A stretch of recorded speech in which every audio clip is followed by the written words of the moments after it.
শয্যায় শুয়ে থাকা বাবার শেষ ইচ্ছাটুকু কি পূর্ণ হবে না? সত্যি যদি একটা ঘটনা ঘটে যায় তাহলে যে বাবার আত্মা স্বর্গে গিয়ে কোনোদিন শান্তি পাবে না। সবই তো আমি বুঝতে পারছি বেশটা, হ্যাঁ, কিন্তু কোনো কিন্তু নয়। আমাদের এই অসহায় অবস্থার কথা শুনে ওরা দাদাকে এক বাক্যে বিয়ে দিতে সম্মত হয়ে গেছে। এখন আমরা যদি এই বিয়ে বন্ধ করে দিই তাহলে তাহলে আমাদের ফ্যামিলি সম্পর্কে হবে ওদের ধারণা একবার ভেবে দেখেছিস? কিন্তু বর্দা বিয়েতে কিছুতেই রাজি হতে পারে না। হ্যাঁ, কারণ যে কারণে থাক দাদার কিন্তু এই বিয়েতে অবাক করা উচিত হয়নি। দাদা এবারে বড় ছেলে, দাদার প্রতি বাবার কোনো আবদার বা ইচ্ছা থাকতেই পারে।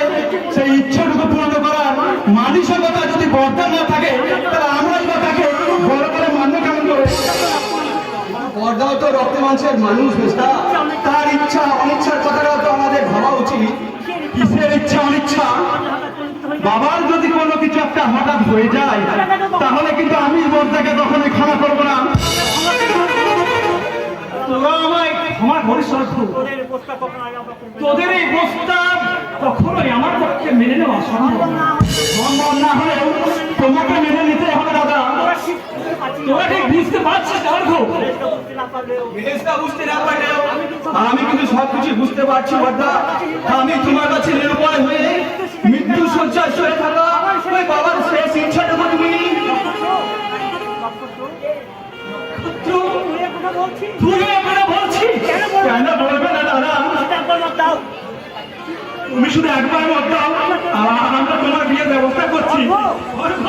বিয়ের ব্যবস্থা সবকিছু ঠিক হয়ে আছে। সামনের শুভ লগ্নে আমরা তোমার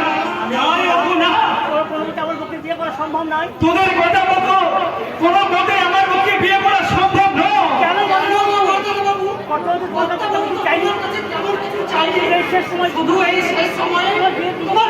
নিজের চোখে দেখা যেতে চাও, তাই কি চাও কি তুমি পূর্ণ করতে পারো না? বাবার শেষ ইচ্ছেটুকু আমি পূর্ণ করতে পারতাম, কিন্তু এই মুহূর্তে আমি যে বড়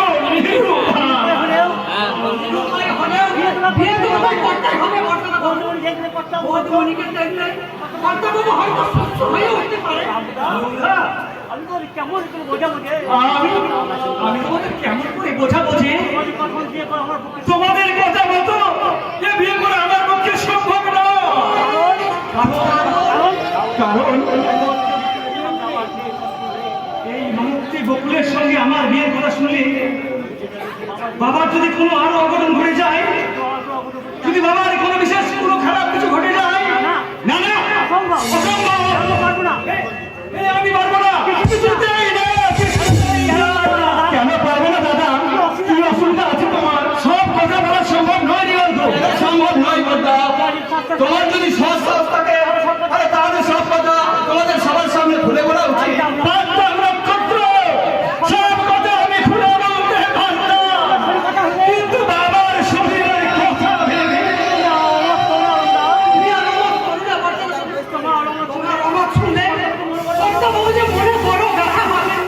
তাতে যদি কোনো কিছু ঘটে যায়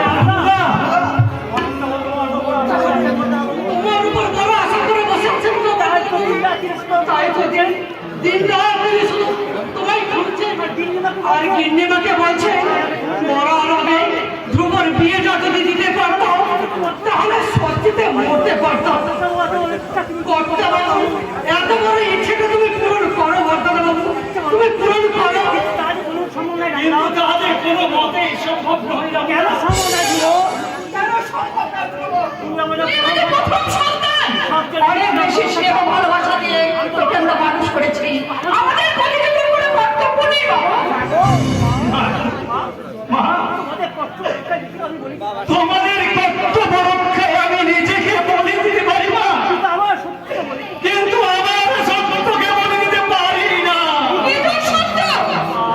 আমি বলো দাদা, বলো বলো বর্দা, বলো কোন সত্যকে তুমি সামনে রেখে বিয়েতে তুমি আমাকে করছো? সেই কথা তুমি মায়ের কাছে খুলে বলো বর্দা, খুলে বলো। বলো বর্দা বাবু, বলো। জানি না বাবুরা। জানি না। আমি কিছু জানি না, কিছু না। বড়বাবু, মা গো, মাগো, মা। বাবা, আমি তোমার কথা রাখতে পারলাম না। তোমার বাবাকে সন্তান দেবো, বাবা করো না। তোমার এই বাবাটা সন্তানকে তুমি ক্ষমা করো। ক্ষমা করো মা, ক্ষমা করো। আমার শেষ কথা তুই শুনে যা। আমার কথা রাখতে আর তোর বাবার মনের শেষ ইচ্ছা পূরণ করতে তুই যদি আমাদের কথা মতো গিয়ে না জানি তাহলে তোর বাবার বড় করতে পারবি। আমার বড় বোন।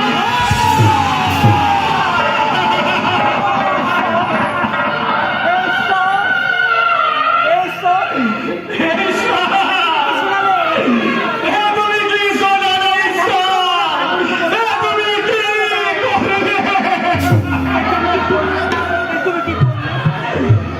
এই কথা শোনার আগে কেন তুমি আমার মৃত্যু দিবে না ঠাকুর? কেন?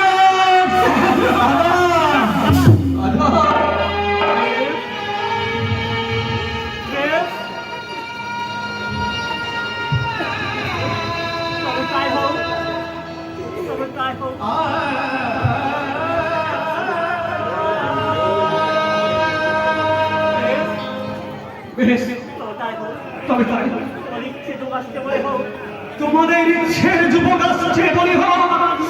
এই অভাব জীবন জীবনের সত্য কর্তব্যের জবাববন্দি বিবেকে ঢুকে দে, ঢুকে দে ঠাকুর।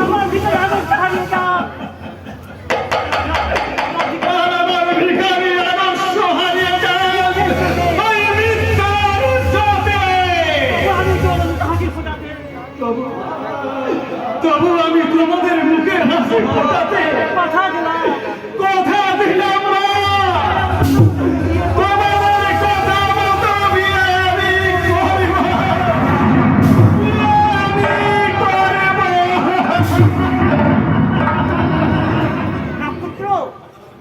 নক্ষত্র, রামুদা, দাদা যখন বিয়েতে মত দিয়েছে আর কোনো চিন্তা নেই, আর কোনো চিন্তা নেই। কি বলেছ মেজদা? তবে বিয়ে নয়, আমার যা তেমন মনে হচ্ছে আমরা যেন সবাই মিলে ওই বর্ষার সব স্বপ্নগুলো